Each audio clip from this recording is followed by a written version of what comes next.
श्री दिगंबर मुनीनाथ भजनी मंडळाच्या वतीनं गुरुपौर्णिमेनिमित्त विजयनगर येथे अत्यंत भक्तिमय वातावरणात विविध धार्मिक कार्यक्रमाद्वारे गुरुपौर्णिमा साजरी करण्यात आली। यावेळी गुरुभक्त बंधू भगिनींची अलोट गर्दी लोटली होती। श्री दिगंबर मुनीनाथ भजनी मंडळाच्या वतीने न्यू पाछापेठ विजयनगर येथे गुरुवर्य श्री विष्णू कारंपुरी महाराज यांच्या निवासस्थानी गुरुपौर्णिमा उत्सव अत्यंत भक्तिमय व धार्मिक वातावरणात पुढील कार्यक्रमाद्वारे गुरुपौर्णिमा साजरी करण्यात आली।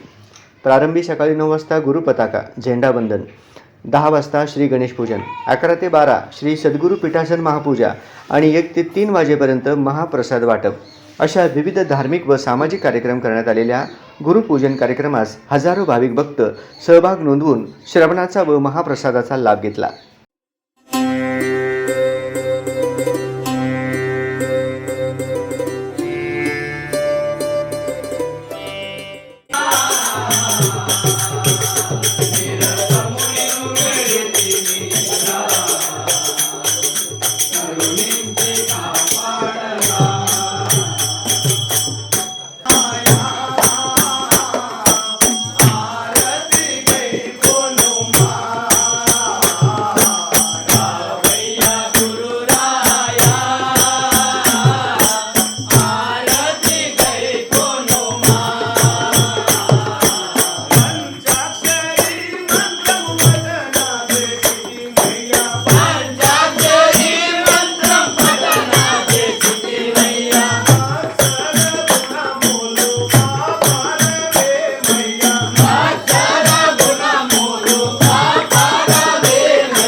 विष्णू कारंपुरी महाराज यांच्या मार्गदर्शनाखाली साजरा करण्यात आलेल्या गुरुपूजा कार्यक्रमात श्रीनिवास कुसूरकर महाराज, श्रीनिवास चिलबेरी, नागनाथ कारंपुरी, लक्ष्मीबाई गेंट्याल, अनुसोया कारंपुरी, श्रीनिवास गाजुल, श्रीनिवास येमुल, महेश येलूर, यमुनाबाई पिरका, सुनीता कारंपुरी, व्यंकटेश कारंपुरी, बालाजी कोटा, पवित्रा कारंपुरी यांच्यासह अनेक भाविक भक्त विशेष परिश्रम घेतले. गुरुपूजा व सर्व धार्मिक वेद शाकपठन व पूजन श्री सत्यनारायण जोगू पंतलू यांनी केले. या गुरुपूजा कार्यक्रमामुळे संपूर्ण परिसरात भक्तिमय वातावरण निर्माण झाले होते. महाप्रसाद वाटपाने उत्सवाची सांगता करण्यात आली.